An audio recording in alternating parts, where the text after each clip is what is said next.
Hmm, Terima kasih kepada Ibu Humaira selaku moderator.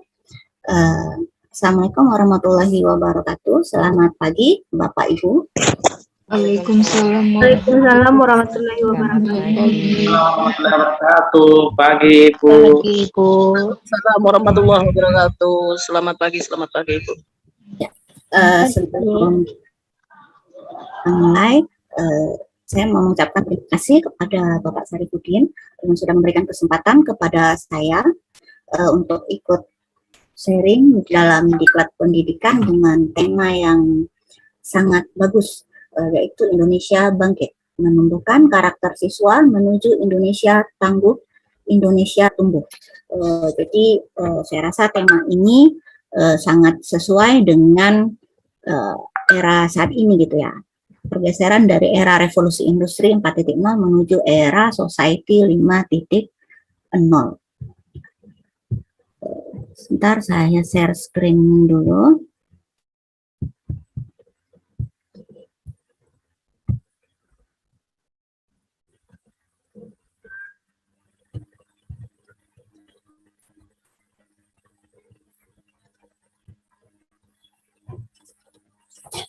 Apakah slide-nya terlihat di layar Bapak Ibu?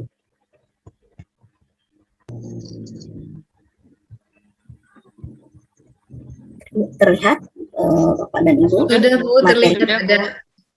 Ya. Ini saya Ya Bu, sudah terlihat. sharing mengenai kerja keras dan kreatif. Suaranya Bu. Suaranya terlalu kecil ya? Hilang muncul suaranya. Untuk pendidikan ini saya diminta untuk sharing mengenai kerja keras dan kreatif. Mungkin Bapak Ibu Suaranya terputus-putus.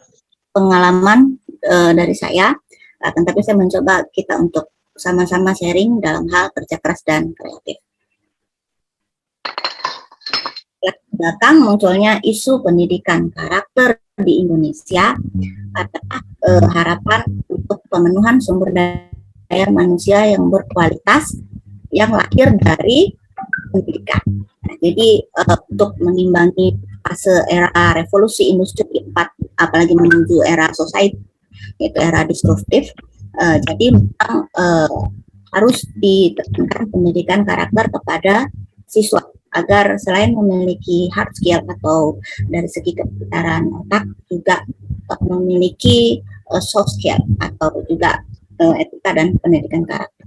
Ada 18 nilai dalam pendidikan karakter seperti yang ada di dalam slide.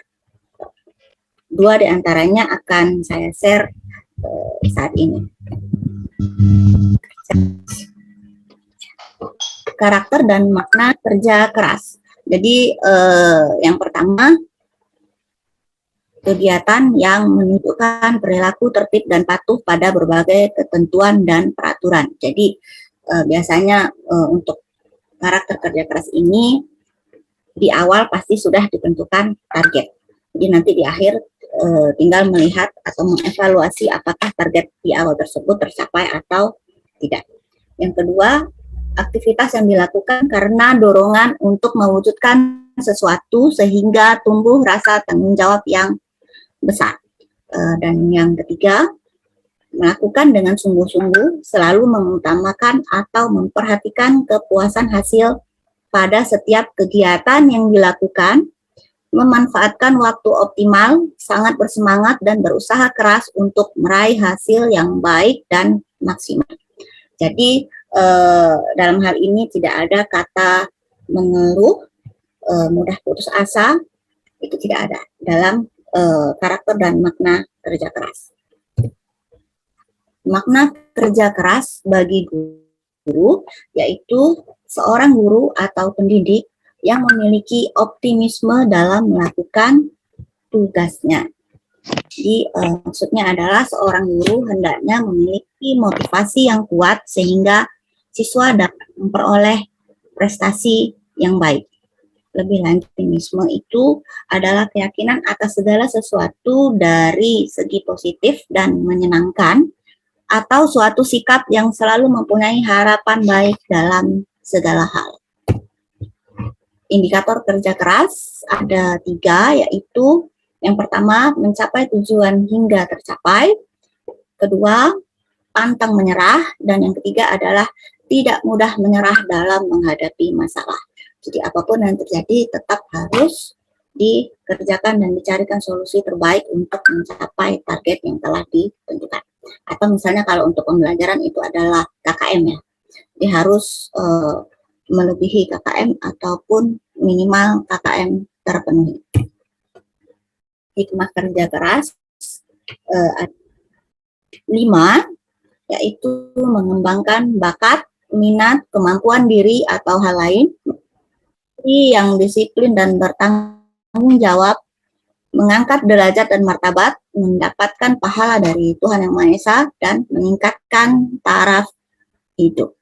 Jadi kalau misalnya untuk anak-anak nih, siswa ya dari TK sampai itu biasanya meningkatkan taraf hidup belum ya, itu untuk perguruan tinggi dan lain-lain.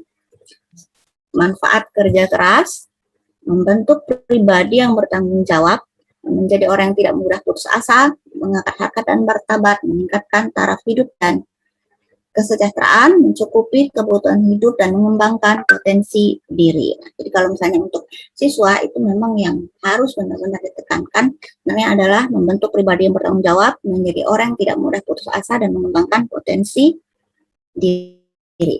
Jadi sehingga nanti apabila siswa sudah duduk di perguruan tinggi ataupun misalnya sudah masuk ke dunia kerja, sudah terbentuk karakter yang sangat bagus. Cara menanamkan nilai kerja keras pada siswa. Pendidik atau guru harus mampu mendesain untuk mewujudkan atau membentuk siswa menjadi pribadi yang memiliki karakter kerja keras melalui pembelajaran. Maksudnya adalah guru harus mampu menerapkan berbagai strategi dalam pembelajaran agar proses interaksi dapat berjalan dengan baik dan lancar dengan menggunakan ataupun pemanfaatan sumber-sumber belajar secara optimal. Apalagi pada saat sekarang masa belajar daring ya, kalau misalnya di perguruan tinggi kan masih ada blended learning, jadi ada perpaduan antara tatap muka dan online. Tapi kalau misalnya sekolah itu semua ya Bapak Ibu ya, kalau nggak salah saya ya, kalau di sini sih, kalau nasional mungkin saya rasa sama. Jadi mungkin memang agak terkendala, akan tetapi semua itu bisa diatasi misalnya dengan home visit ataupun misalnya ada privat. Kalau kita misalnya memberikan tugas kepada murid, nanti pas misalnya setelah diperiksa ada yang nilainya tidak memenuhi standar atau di bawah KKM, nah itu bisa nanti kita pendampingan lebih lanjut gitu ya, bisa melalui WA atau misalnya kita memberikan video, mengirimkan video tentang cara kita mengulas materi yang belum dipahami materi tersebut, ataupun misalnya membentuk tim kecil, terus ada Zoom meeting, atau bisa juga melalui Google Meet gitu ya, yang lebih hemat kuotanya untuk mendampingi murid yang masih ketinggalan dari teman-temannya. Ciri-ciri orang yang bekerja keras, tekun dan ulet, jadi tidak mudah menyerah tadi ya, jadi tekun untuk kira-kira mencapai sesuatu keberhasilan itu harus benar-benar dilakukan, teliti, tidak ceroboh, menghargai waktu, cerdas, disiplin, sabar, ikhlas, tawakal, dan berdoa juga tidak ketinggalan, agar sesuatu yang dilakukan semuanya menjadi berkah dan bermanfaat. Kegiatan pembelajaran yang memperhatikan nilai karakter kerja keras. Yang pertama, menyelesaikan tugas di dalam sekolah. Ini kalau misalnya tidak dalam suasana pandemi ya, tugas pekerjaan rumah dan tugas terstruktur. Jadi kalau misalnya pada saat pandemi seperti saat ini, tugas-tugas kan biasanya nih Bapak Ibu bisa berkreasi ya dari melihat buku siswa ya, buku siswa itu nanti bisa dilihat kira-kira nih mana yang bisa misalnya memacu ataupun menumbuhkan nilai karakter kerja keras pada murid. Dan itu dilakukan secara terstruktur supaya kita bisa mengukur bagaimana pola pikir dan pola kerja siswa, apakah karakter kerja keras sudah tertanam dengan baik atau belum pada diri masing-masing siswa. Yang kedua, menyelesaikan tugas sesuai batas waktu yang ditetapkan. Jadi agak tegas sedikit gitu. Misalnya Bapak Ibu menentukan bahwa tugas pembelajaran hari ini itu dikirimkan melalui Japri ataupun misalnya ke grup pada hari ini tanggal ini jam sekian gitu. Kalau misalnya lewat dari itu akan ada sanksi apa begitu. Jadi kita bisa melihat apakah murid tersebut berusaha menyelesaikan tugas tersebut atau tidak. Jadi kalau misalnya ada murid yang tidak menyelesaikan, bisa kita tanya dulu apakah ada kendalanya. Jika kendalanya hanya sekedar teknis, itu mungkin bisa dimaklumi. Tapi dari sana kita juga bisa menilai apakah anak ini sudah memiliki karakter kerja keras atau belum. Yang ketiga, menyelesaikan tugas proyek. Maksudnya biasanya ada tugas-tugas yang berbasis proyek gitu ya, ada karya yang dihasilkan. Misalnya nih kalau kayak anak-anak PAUD, kalau saya lihat nih biasanya tuh ada sering Zoom meeting ya, atau misalnya home visit gitu, orang tua dikasih kurikulum PAUD gitu ya. Jadi misalnya hari ini belajar menggunting atau misalnya main balon-balon itu ya, kan nanti dilihat apakah misalnya anak-anak ini bisa menyelesaikan tugas menggunting dengan baik atau tidak, ataupun misalnya meniup balon-balon itu apakah bisa diselesaikan dengan baik atau belum. Selanjutnya adalah tidak berhenti menyelesaikan masalah sebelum selesai. Nah, jadi kalau ada yang patah semangat ataupun misalnya pasrah, ya murid-murid tidak menyelesaikan suatu tugas yang Bapak Ibu berikan, ini berarti dalam dirinya belum tertanam karakter kerja keras. Jadi ini adalah PR untuk Bapak Ibu guru, bagaimana cara untuk meningkatkan karakter kerja keras pada murid tersebut. Kemudian adalah lakukan tanya jawab berkaitan materi mata pelajaran dan keterkaitan dengan persoalan kontekstual dengan nilai kerja keras. Yang kedua adalah kreatif. Makna kreatif adalah kemampuan mencipta atau proses timbulnya ide baru. Hal ini bisa dilakukan dalam beberapa hal, yaitu yang pertama experimenting atau bereksperimen, melakukan percobaan. Yang kedua making mistakes, yaitu membuat kesalahan. Jangan takut membuat kesalahan, tapi yang dalam tanda kutip ya, bukan kesalahan yang fatal. Jadi terkadang dari kesalahan yang kita lakukan itu, apabila kita evaluasi itu terkadang menghasilkan sebuah ide atau gagasan yang bagus untuk kreativitas, apalagi dalam hal menentukan desain pembelajaran. Yang ketiga adalah inventing atau penemuan, jadi menemukan sesuatu yang baru. Yang keempat, breaking rules, melanggar peraturan. Terkadang melanggar itu ada baiknya juga sedikit.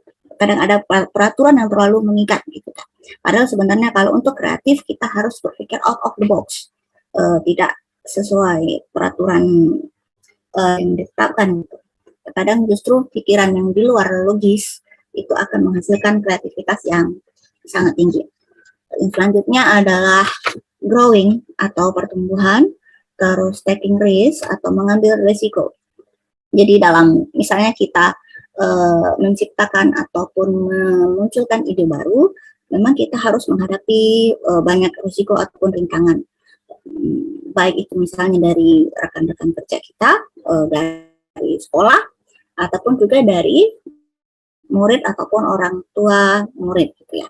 Terkadang kan banyak orang tua yang bilang kalau pembelajaran daring ini sangat menguntungkan guru. Ya, padahal sebenarnya tidak. Guru juga lebih banyak bekerja, cuman orang tua murid tidak mengetahui itu. Guru harus misalnya membuat mendesain, seperti misalnya membuat aplikasi pembelajaran menggunakan Classroom ataupun yang lain gitu ya. Jadi semua itu harus tersistem dan bagaimana mengarahkan siswa dan orang tua supaya bisa mengikuti pembelajaran dengan baik. Yang terakhir adalah having fun atau bersenang-senang. Untuk menciptakan atau menimbulkan ide baru memang biasanya terkadang muncul dari bersenang-senang gitu ya. Kalau kita misalnya pikirannya buntu, jenuh, suntuk, biasanya juga otaknya nggak begitu jalan gitu ya. Jadi untuk proses munculnya ide baru juga agak tertahan gitu karena kita mungkin dalam keadaan tertekan. Kalau misalnya having fun, kita bersenang-senang, otak kita relax. Jadi terkadang muncul ide-ide yang brilian. Cara berpikir kreatif, yang pertama, amatilah sesuatu yang dikenal. Jadi misalnya nih, kalau misalnya Bapak Ibu mau melakukan pembelajaran hari ini, misalnya temanya ini gitu. Nah, kita mengamati dulu nih sesuatu hal yang sudah kita familiar, yang ada hubungannya dengan materi pelajaran. Nanti akan muncul kira-kira ide apa ya yang kira-kira bisa menentukan karakter kerja keras pada murid dalam pembelajaran yang akan dilakukan pada hari ini. Yang kedua, jangan menunda pekerjaan. Nah, ini yang kadang-kadang masih sering dilakukan termasuk saya gitu ya. Terkadang waktu sangat meningkatkan adrenalin gitu ya. Padahal sebenarnya itu sesuatu hal yang sangat kurang bagus gitu. Yang ketiga, ambil sudut pandang orang. Jadi terkadang kita hanya memikirkan dari sudut pandang kita sendiri. Padahal sebenarnya kalau kita bisa mengamati sudut pandang dari orang lain ataupun banyak orang, itu kita bisa banyak memunculkan ide-ide kreatif yang bisa kita gunakan untuk mempertajam ataupun memperkaya khasana pembelajaran yang kita lakukan. Selanjutnya adalah melakukan brainstorming.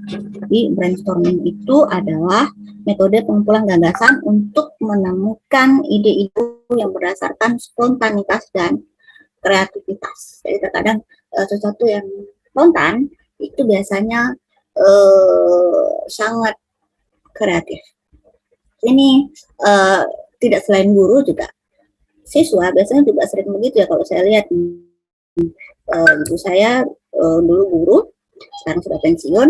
Terkadang banyak murid yang menurut kita anak ini nakal gitu kan, tidak senang memperhatikan pelajaran gitu. Padahal sebenarnya kalau saya perhatikan beberapa anak yang seperti itu tadi sebenarnya itu memiliki pola pikir yang bagus, dan terkadang ide-ide spontannya itu sangat bermanfaat untuk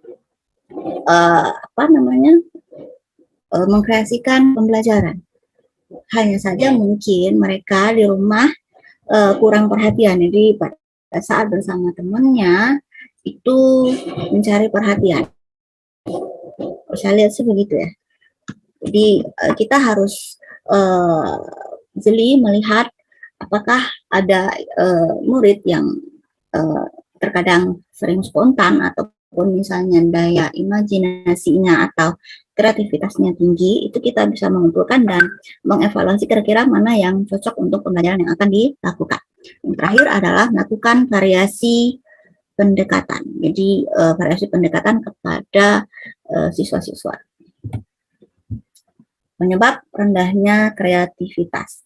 Terkadang kreativitas ini sering muncul dan juga kadang tidak muncul sama sekali gitu ya. Tergantung mungkin dari banyaknya pikiran juga bisa gitu ya. Kalau misalnya lagi jenuh itu biasanya kreativitas menurun gitu ya. Untuk penyebabnya yang pertama, terlalu menekankan pada cara berpikir konvergen, searah gitu ya. Satu jenis itu saja yang dipikirkan. Padahal sebenarnya lebih bagus kita cara berpikirnya adalah divergen, menyebar. Jadi kita bisa memadupadankan antara beberapa tadi menjadi menyelesaikan satu permasalahan dalam menentukan kreativitas pembelajaran. Yang kedua, kurang wawasan, sehingga menyebabkan cara berpikir kurang lentur.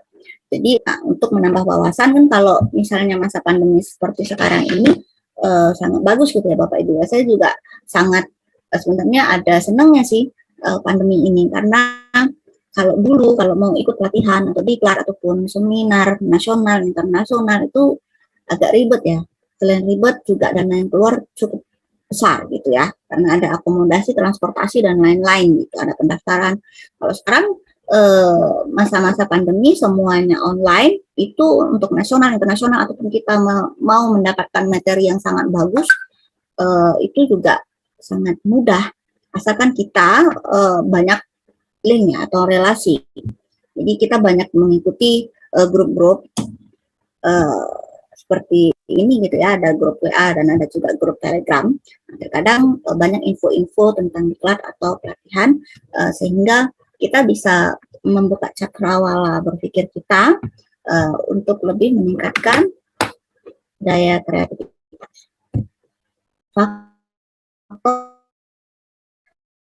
Yang berbelenggu dengan pekerjaan rutin. Jadi biasanya kan setiap hari itu adalah menyiapkan pembelajaran dan mengajar. Terkadang kan hanya misalnya membuka buku terus lihat nih tujuan pembelajarannya ini gitu ya. Terus langsung misalnya dikasih tugas ke murid gitu di WA ataupun misalnya Classroom ataupun aplikasi yang lain. Jadi untuk kreativitas itu agak menurun gitu. Padahal sebenarnya justru kalau saya lihat anak-anak yang saat ini itu adalah generasi Z ya. Kalau saya kan mungkin generasi Y ya. Nah itu karena ada kesenjangan generasi antara Y dan Z itu kita juga harus mencoba masuk ke dunia mereka tanpa meninggalkan dunia kita gitu ya. Bagaimana cara menumbuhkan kreativitas kepada murid? Tentunya kita juga harus meningkatkan daya kreativitas kita gitu. Karena siswa pada saat ini itu kadang ada yang lebih tajam dari kita. Jadi kita harus mengimbangi hal itu. Ya, salah satunya dengan cara itu tadi, kita harus lebih meningkatkan wawasan. Karena anak-anak zaman sekarang semuanya terkadang semua berselancar di mesin pencarian itu gitu ya. Terkadang mereka lebih banyak waktu daripada kita untuk mengamati semua hal. Yang kedua, takut berbuat salah dan ditertawakan. Ini sebenarnya takut berbuat salah dan jangan takut untuk ditertawakan, karena terkadang yang menertawakan kita itu belum tentu bisa melakukan seperti yang kita lakukan.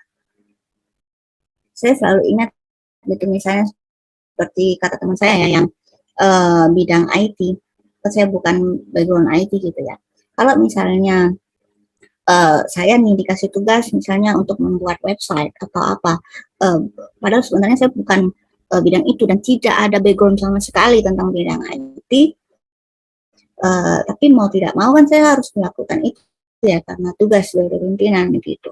Jadi tidak perlu takut untuk memencet apapun gitu kan, karena semuanya itu manusia. Jadi pastinya manusia lebih pintar dari aplikasi itu. Jadi apapun yang dipencet itu pasti nanti akan ada solusinya untuk mengembalikan ke isi awal. Itu juga bisa kita terapkan di pembelajaran gitu. Jadi jangan takut berbuat salah dan ditertawakan. Jadi misalnya kita menentukan dari pembelajarannya, menurut rekan-rekan kerja kita hal itu sangat jarang dilakukan dan kayaknya nggak cocok nih untuk materi ini gitu. Jangan takut ditertawakan. Bisa jadi nanti akan menghasilkan misalnya prestasi yang bagus dari siswa. Karena kan suka gitu ya. Misalnya seperti ada murid-murid yang bisa misalnya menghasilkan membuat robot gitu ya. Itu sering saya lihat tuh kalau dulu tuh ada kompetisi robot gitu, ada anak-anak, justru malah anak-anak kecil SD atau SMP gitu bisa membuat robot. Sedangkan terkadang anak dari perguruan tinggi pun belum tentu bisa. Ini tergantung juga dari kemampuan guru atau pendidik yang mendampinginya.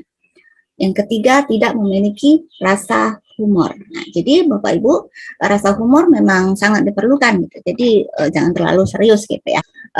Humor itu perlu supaya tidak memunculkan kehutan gitu ya. Dan juga bisa suasana supaya tegang dan murid-murid tidak takut untuk belajar ketika itu. Jadi tidak terlalu terlihat gap antara guru dan murid. Jadi kita mendampingi. Selanjutnya adalah kreativitas tergantung pada lingkungan kerja, keyakinan, dan intelektual. 3 kemampuan untuk diselaraskan supaya kreativitas itu bisa muncul, yaitu yang pertama adalah kemampuan sintesis, yaitu membuat hubungan yang tidak lazim. Jadi maksudnya tidak lazim itu ya tidak misalnya tidak terlalu tegang, terus juga misalnya tidak terlalu kontekstual gitu dengan siswa gitu kan. Jadi out of the box itu tadi, tidak terlalu berfokus supaya bisa menimbulkan kreativitas.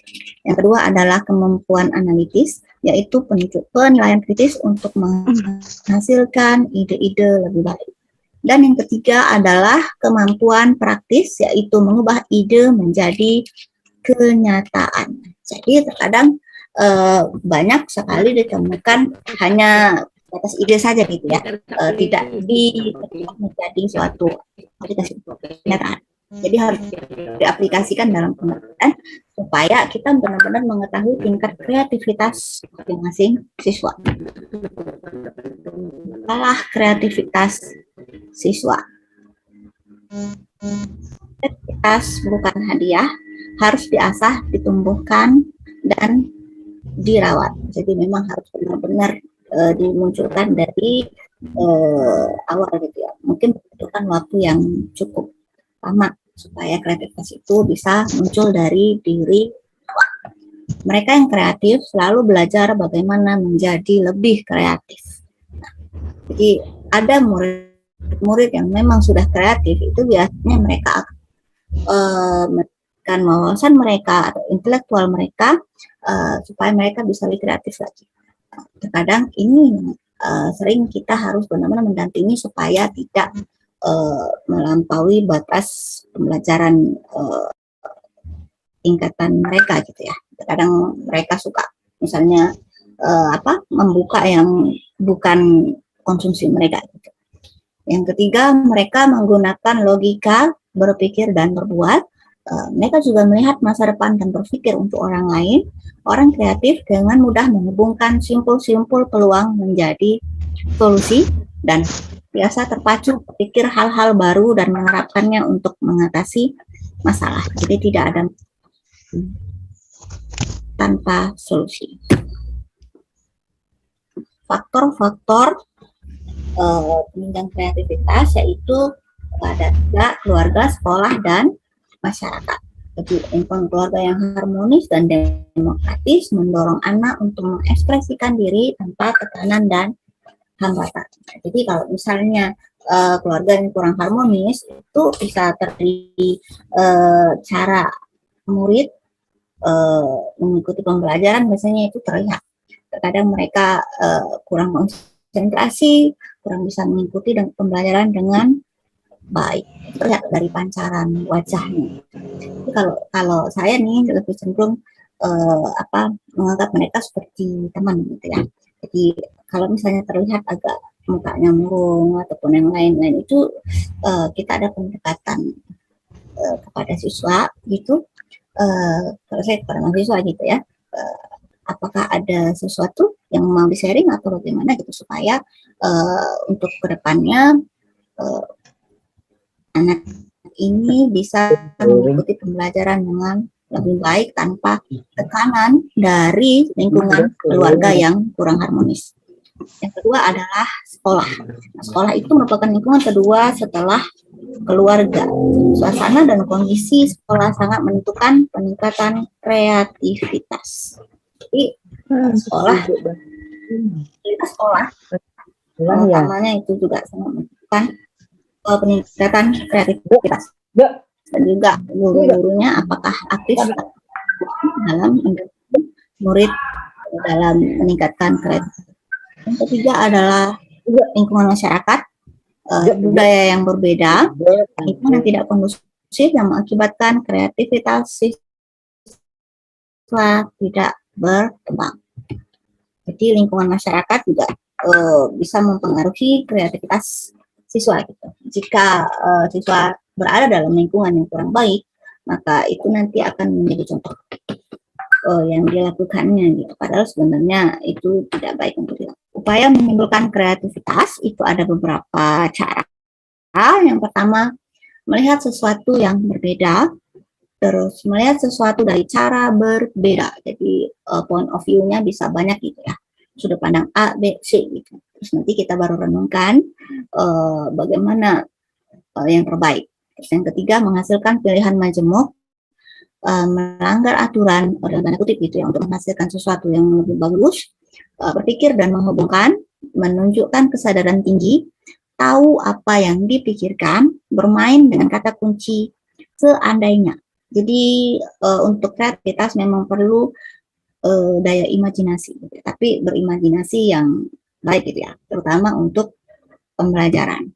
Dan yang terakhir adalah mencoba sesuatu permainan yang bisa diterapkan untuk mencapai pembelajaran. Ini yang terkadang masih banyak ditemukan ya, dari konsep mengajar ke pembelajaran. Kali ini pada saat masih di sekolah gitu ya, sebelum pandemi. Jadi kalau dulu misalnya pada zaman juga itu adalah CBSA gitu ya, catat buku sampai habis gitu ya, kalau zaman dulu gitu. Jadi murid-murid itu hanya mendengarkan guru cerita gitu. Tapi kalau sekarang itu sudah bergeser menjadi ke student center learning gitu ya. Jadi semuanya berpusat ke siswa. Guru itu hanya sebagai fasilitator atau pendamping untuk mencapai tujuan pembelajaran. Jadi memang siswalah yang dituntut untuk lebih kreatif. Kita mendampingi agar tingkat kreativitas siswa itu tidak menyimpang dari aturan sebenarnya. Contoh kreatif misalnya mengubah barang bekas yang sudah tidak dipakai menjadi sesuatu yang bisa digunakan. Misalnya membuat botol plastik. Mengubah barang yang sudah lampu hias, terus mengubah barang alami yang tidak terpakai menjadi sesuatu yang bisa digunakan. Saya membuat tas unik dari bahan daun kering. Nah, ini biasanya kadang bisa dilakukan dalam pembelajaran K13 saat ini gitu ya, ataupun juga kurikulum PAUD juga bisa gitu, atau TK gitu, untuk menumbuhkan kreativitas pada siswa. Upaya menumbuhkan kreativitas ada 3. Yang pertama di role model. Biarkan mereka melihat Anda melakukannya. Jadi jika ini diterapkan pada siswa, tidak apa-apa misalnya siswa itu melakukan apa yang difikirkannya gitu kan. Kita lihat saja apakah ini kreativitasnya ini ada hubungannya dengan pembelajaran atau tidak gitu, tanpa kita menertawakannya terlebih dahulu. Build self-efficacy. Jadi biarkan mereka melihat bahwa Anda percaya mereka dapat melakukannya. Yang ketiga adalah question assumption, yaitu belajarlah mengidentifikasi mereka. Memang tidak mudah, akan tetapi ini perlu kita lakukan. Dan baliklah posisi mereka jika berada di belakang punggung. Jadi kita harus benar-benar memperhatikan dengan seksama bagaimana pola kreativitas masing-masing siswa. Menumbuhkan kreativitas siswa perlu diimplementasikan dalam beberapa langkah atau tahapan dan butuh waktu yang cukup. Jadi langkah atau tahapannya sudah ada tadi dalam slide sebelumnya. Dan yang paling penting adalah jika kita tidak mengasah kreativitas siswa, maka berarti kita hanya menginginkan karakter mereka terbentuk tanpa kreativitas.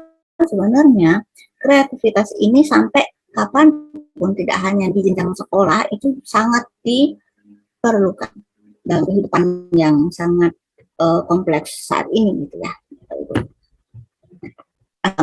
Proses pertama adalah definisikan dan redefinisikan permasalahan. Kedua, beri dukungan untuk mengemukakan ide. Yang ketiga, beri dukungan saling bertukar ide. Nah, pada saat saling bertukar ide ini, kita juga harus mendampingi murid. Terkadang ada murid yang belum bisa saling menerima dan menghargai ide ataupun pendapat temannya. Jadi kita mendampingi dan mengajari mereka bagaimana cara menghargai dan menghormati pendapat ataupun ide teman-temannya yang mungkin berbeda dengan idenya sendiri.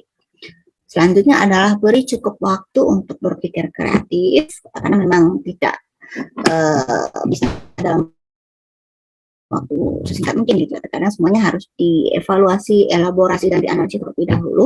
Yang selanjutnya adalah beri penghargaan terhadap ide kreatif maupun hasilnya. Dan siswa, kalau misalnya kita memberikan pujian, itu sangat meningkatkan ini ya, semangat mereka gitu. Mereka akan lebih berupaya mendapatkan pujian itu lebih lanjut. Jadi daya kreativitasnya akan semakin meningkat. Tahapan proses munculnya kreativitas, yang pertama persiapan, yaitu mendefinisikan masalah, tujuan atau tantangan. Yang kedua inkubasi, mencerna fakta-fakta dan mengolahnya dalam pikiran. 3, iluminasi, yaitu mendesak gagasan muncul ke permukaan. Verifikasi, memastikan apakah solusi itu benar-benar memecahkan masalah. Dan yang kelima adalah aplikasi, mengambil langkah-langkah untuk menindaklanjuti solusi tersebut. 10 cara jadi kreatif. Yang pertama, ekspresikan kreativitas dalam pekerjaan dan kehidupan. Jadi kita tidak boleh luput dari kreativitas. Ini memang sangat diperlukan gitu ya, supaya kita ada timbul rasa humor, tidak berpikir logis terus gitu, suntuk nanti gitu ya. Terus munculkan jiwa kekanak-kanakan. Nah, terkadang ini ada gunanya gitu. Jika kita memunculkan jiwa kekanak-kanakan, terkadang justru kita banyak menemukan hal-hal yang bisa meningkatkan daya kreativitas kita. Karena di dunia anak-anak itu kebanyakan adalah dunia tanpa beban gitu ya. Kalau kita kan banyak beban, beban pekerjaan, beban pikiran lain, cicilan gitu ya. Semua menurunkan daya kreativitas. Kalau anak-anak itu tanpa beban gitu ya. Ini bisa gitu, kita mau beli ini, hilangkan pikiran logis. Jadi terkadang pikiran logis itu perlu dimunculkan. Lakukan sesuatu yang tidak charge pikiran, isi ulang pikiran dengan menambah wawasan dan intelektual, baca buku dan lihat keluar. Jadi lihat situasi dan kondisi sekitar. Terkadang kita mengamati lingkungan sekitar itu bisa memunculkan ide-ide yang sangat brilian. Memiliki kegiatan rutin jika pikiran sedang buntu. Bisa saja misalnya dengan olahraga, jalan-jalan, berkumpul dengan teman. Kalau sekarang sih PPKM ya, nggak boleh, tapi kan bisa video call. Kalau saya sih suka misalnya me time, jalan-jalan ke pantai gitu kan, menenangkan pikiran gitu. Atau misalnya salon, pijat-pijat itu supaya yang kusut-kusut bisa lurus kembali gitu. Jadi berpikirnya lebih enteng. Tuliskan segera ide yang muncul. Nah, ini terkadang yang kita masih sering menyepelekan. Kan nanti juga ingat kok gitu kan itu ide dari kita sendiri. Kita sebenarnya tidak begitu. Terkadang faktor U itu muncul dalam hal ini gitu ya. Saya juga sering begitu. Jadi sekarang saya mengatasinya dengan cara ketika ada ide yang muncul dalam pikiran saya langsung catat di handphone, misalnya ada memo atau catatan, di situ saya tulis. Nanti bisa saya buka lagi gitu kan. Karena kalau tidak begitu, biasanya suka lupa. Tadi saya mikir apa ya gitu. Itu lupa. Faktor U sudah mulai bekerja gitu. Karena generasi kita itu berbeda dengan generasi Z saat ini. Percaya bahwa Anda bisa melakukannya. Jadi kita juga harus percaya diri kita bisa melakukan ataupun punya kreativitas tinggi, dan juga murid juga harus kita tanamkan untuk mereka bisa percaya bahwa mereka bisa melakukan hal-hal yang terkadang mungkin di luar nalar, yang sangat kreatif, yang bisa membuat pembelajaran jadi lebih bermakna dan lebih menarik. Terus selanjutnya adalah encourage creative collaboration and imagine other viewpoints. Maksudnya adalah dorong kolaborasi kreatif dan bayangkan sudut pandang lain. Jadi kolaborasi kreatif antar sesama murid dan guru, dan juga memandang sesuatu hal dari banyak sudut pandang.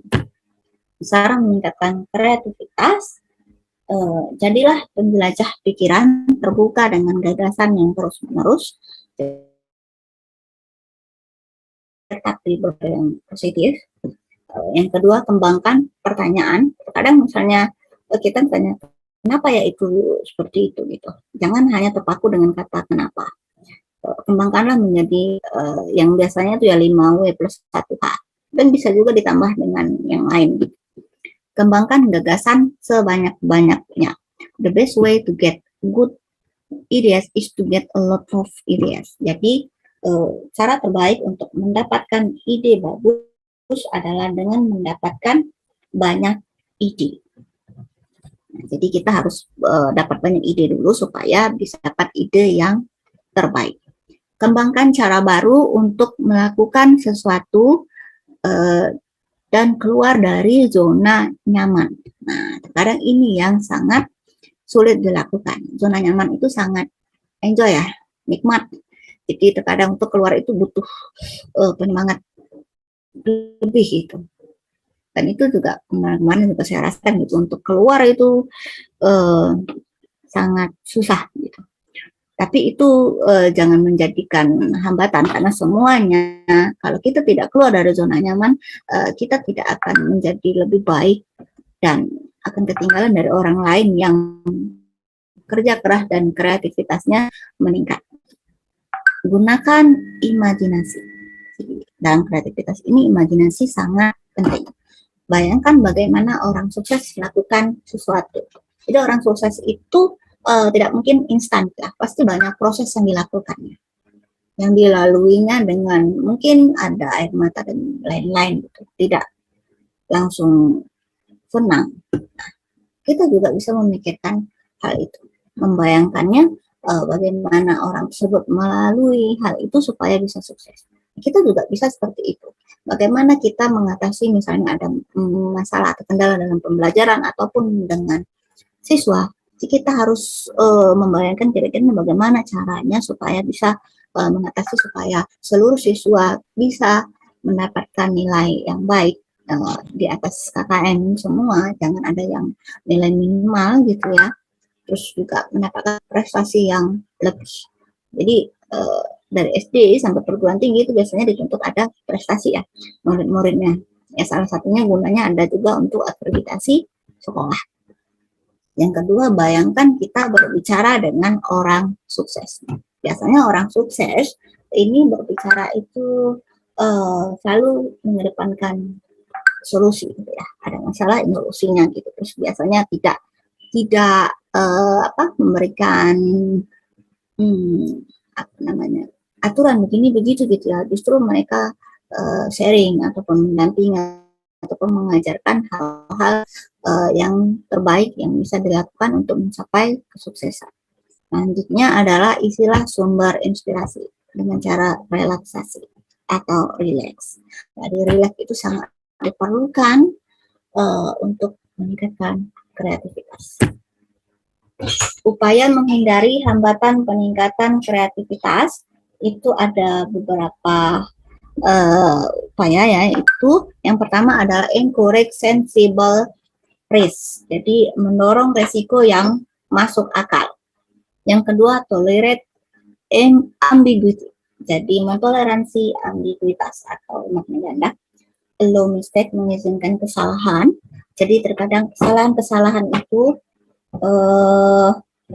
sangat diizinkan supaya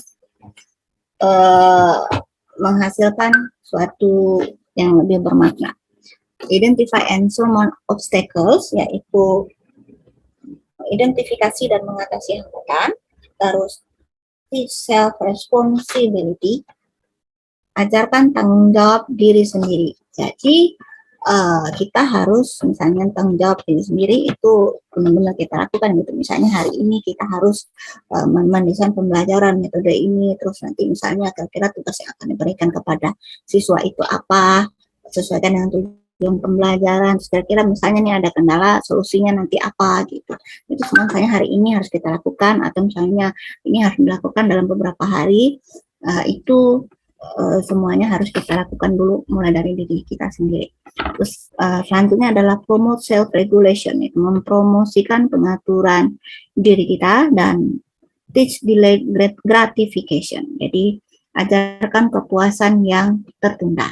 Nah, jadi kepada siswa-siswa gitu, jika ada siswa yang memunculkan kreativitas, alangkah lebih baiknya untuk memberitahukan kepada mereka untuk tidak langsung berpuas diri, jadi supaya mereka bisa lebih meningkatkan daya kreativitasnya. Seperti misalnya nih yang kemarin-kemarin ya, yang baru ini adalah Gracia Poli yang menang Olimpiade Tokyo ya, dapat emas. Itu kan dia melewati beberapa tahapan dan 2 kali Olimpiade gagal ya, pernah juga diskualifikasi. Pada saat ini terbalaskan semua karena itu tadi ya, ada kepuasan yang tertunda dan ada kerja keras dan kreativitas. Dia mengevaluasi semua kesalahannya dan akhirnya bisa terwujud menjadi sebuah kemenangan. Nah, begitu juga dengan kreativitas. Jadi ajarkan untuk tidak mudah berpuas diri supaya daya kreativitas itu makin meningkat. Sekian sharing dari saya. Terima kasih atas perhatian Bapak Ibu. Selamat pagi. Assalamualaikum warahmatullahi wabarakatuh. Waalaikumsalam. Waalaikumsalam warahmatullahi wabarakatuh.